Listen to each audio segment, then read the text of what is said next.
Stephen Watts Kearny was one of the foremost antebellum frontier officers of the United States Army. He is remembered for his significant contributions in the Mexican-American War, especially the conquest of California. The Kearney Code, which was proclaimed on September 22, 1846 in Santa Fe, established the law and government of the newly acquired territory of New Mexico, was named after him. Biography. Early years. Kearney was born in Newark, New Jersey, the son of Philip Kearney, Sr., and Susanna Watts. His maternal grandparents were the wealthy merchant Robert Watts of New York and Mary Alexander, the daughter of Major General Lord Sterling, William Alexander and Sarah, Lady Sterling, Livingston, and of American Revolutionary War fame. Stephen Watts Kearny went to public schools. After high school, he attended Columbia University in New York City for 2 years. He joined the New York militia soon after he left school in 1812, setting the course of the rest of his life, marriage and family. In the late 1820s, after his career was established, Kearney met,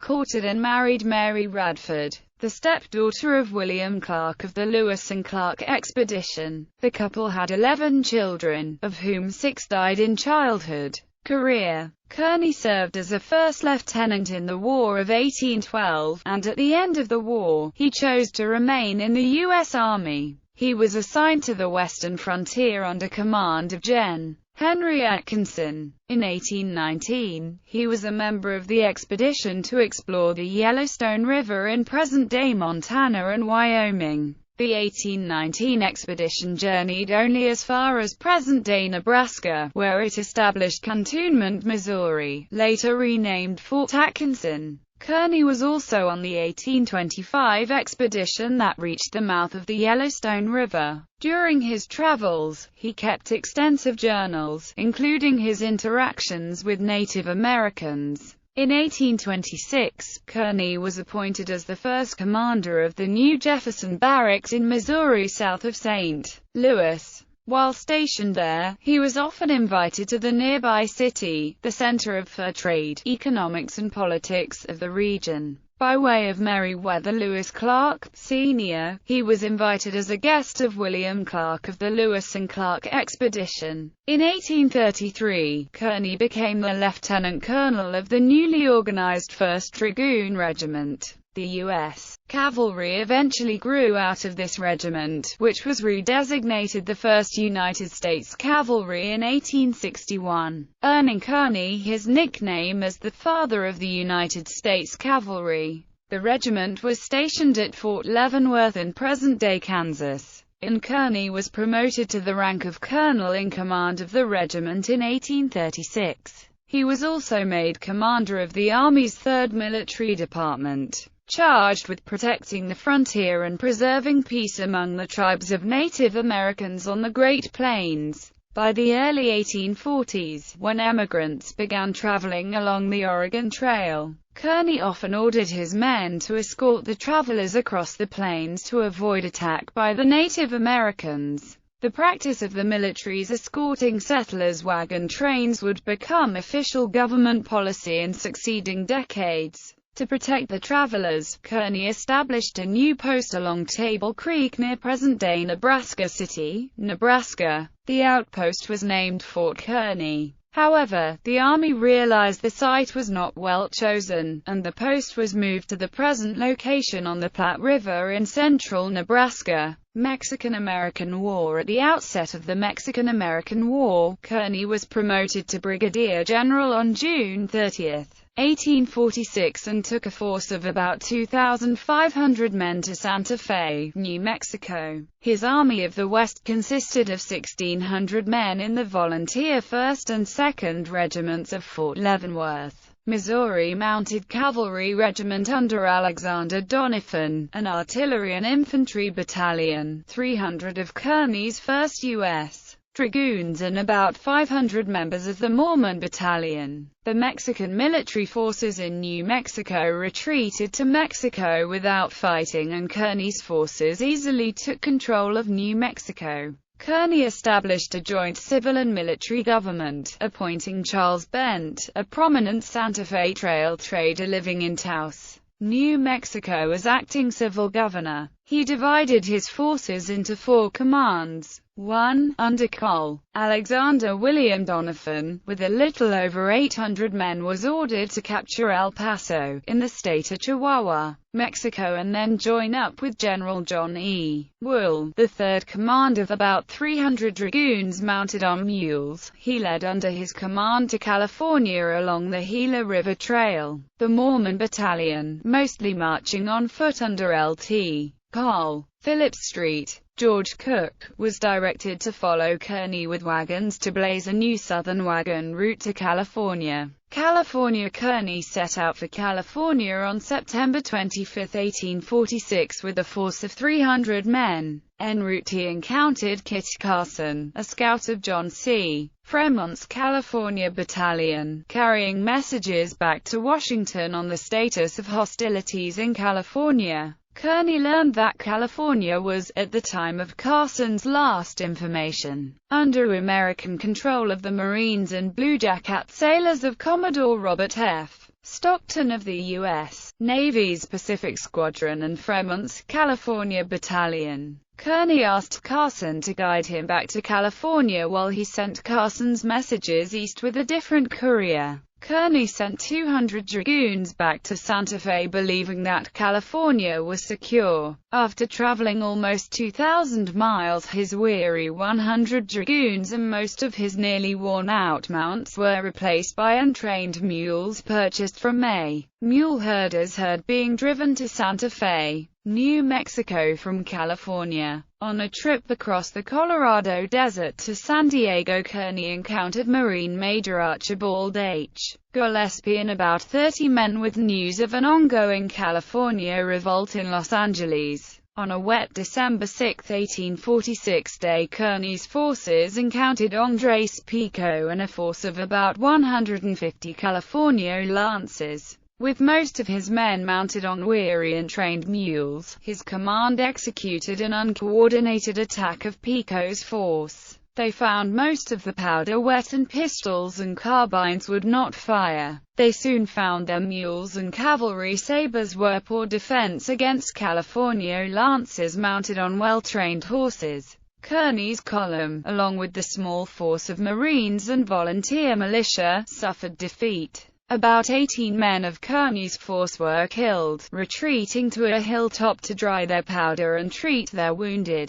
They were surrounded by Andre Pico's forces. Kearney was slightly wounded in this encounter, the Battle of San Pascual. Kit Carson got through Pico's men and returned to San Diego. Commodore Stockton sent a combined force of U.S. Marine and U.S. Navy bluejacket sailors to relieve Kearney's column. The U.S. forces quickly drove out the Californios. In January 1847, a combined force of about 600 men consisting of Kearney's dragoons, Stockton's Marines and sailors, and 2 companies of Fremont's California Battalion won the San Gabriel and the La Mesa and retook control of Los Angeles on January 10, 1847. The California forces in California capitulated on January 13 to Lt. Col. John C. Fremont and his California Battalion. The Treaty of Cahuenga ended the fighting of the Mexican-American War in Alta California on that date. Kearney and Stockton decided to accept the liberal terms offered by Fremont to terminate hostilities, despite Andres Pico's breaking his earlier, solemn pledge that he would not fight U.S. forces. As the ranking Army officer, Kearney claimed command of California at the end of hostilities despite the fact that California was brought under U.S. control by Commodore Stockton's Pacific Squadron's forces. This began an unfortunate rivalry with Stockton, whose rank was equivalent to a rear admiral today. Stockton and Kearney had the same equivalent rank and unfortunately the War Department had not worked out a protocol for who would be in charge. Stockton seized on the Treaty of Capitulation and appointed Fremont military governor of California. In July 1846, Col. Jonathan D. Stevenson of New York was asked to raise a volunteer regiment of 10 companies of 77 men each to go to California with the understanding that they would muster out and stay in California. They were designated the 1st Regiment of New York Volunteers and fought in the California Campaign and the Pacific Coast Campaign. In August 1846 and September the regiment trained and prepared for the trip to California. 3 private merchant ships, Thomas H. Perkins, Lou Chu and Susan Drew, were chartered, and the sloop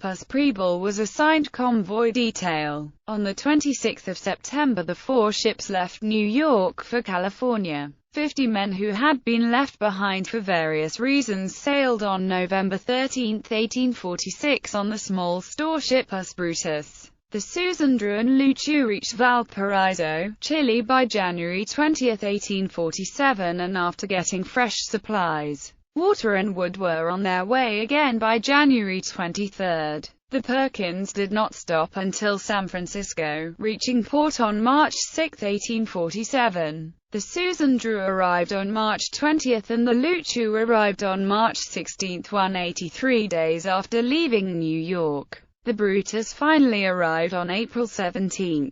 After desertions and deaths in transit, the 4 ships brought 648 men to California. The companies were then deployed throughout Upper and Lower California from San Francisco to La Paz, Mexico. These troops finally allowed Kearney to assume command of California as ranking Army officer. The troops essentially took over all of the Pacific Squadron's onshore military and garrison duties and the California Battalion and Mormon Battalion's garrison duties as well as some Baja California duties. With all these reinforcements in hand, Kearney assumed command, appointed his own territorial military governor, and ordered Fremont to resign and accompany him back to Fort Leavenworth, Kansas. On Kearney and Fremont's trip back east on the California Trail, accompanied by some members of the Mormon Battalion who had re-enlisted, they found and buried some of the Donner Party's remains on the trip over the Sierra Nevadas. Once at Fort Leavenworth, Fremont was restricted to barracks and ordered court-martialed for insubordination and willfully disregarding an order. A court-martial convicted Fremont and ordered that he receive a dishonorable discharge, but President James K. Polk quickly commuted Fremont's sentence due to services he had rendered over his career. Fremont resigned his commission in disgust and settled in California. In 1847 Fremont purchased the Rancho Las Mariposas, a large land grant in the foothills of the Sierra Nevada mountains near Yosemite, which proved to be rich in gold. Fremont was later elected one of the first U.S.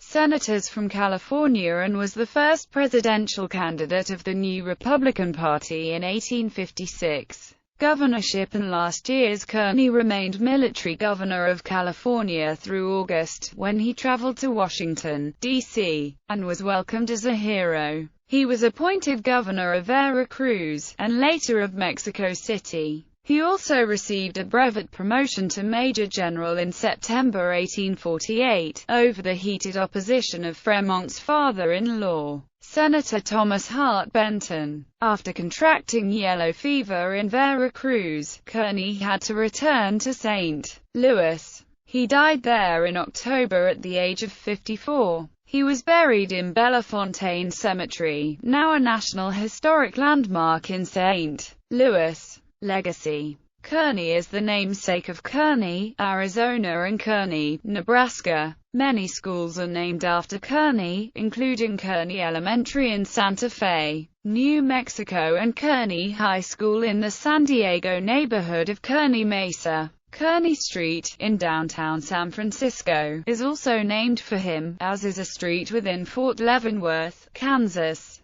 Camp Kearney in San Diego, a U.S. military base which operated from 1917 to 1946 on the site of today's Marine Corps Air Station Miramar, was named in his honor. Fort Kearney in Nebraska is also named for him. His nephew was Major General Philip Kearney of American Civil War fame. Kearney Mesa, an area of San Diego, was later named after him. 2 U.S. Postage stamps relate to Kearney. Scott Catalogue No. 970, printed in 1948, commemorates Fort Kearney, and No. 944, issued in 1946, the capture of Santa Fe. The accuracy of the latter's depiction has been questioned.